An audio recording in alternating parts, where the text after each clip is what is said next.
يقول السائل حفظكم الله،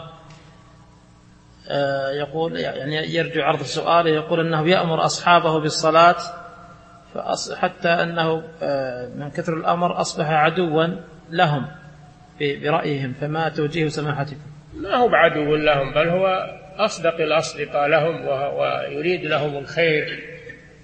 عدوهم الذي ينهاهم عن الصلاة أو يشجعهم على التهاون بالصلاة، هذا عدوهم.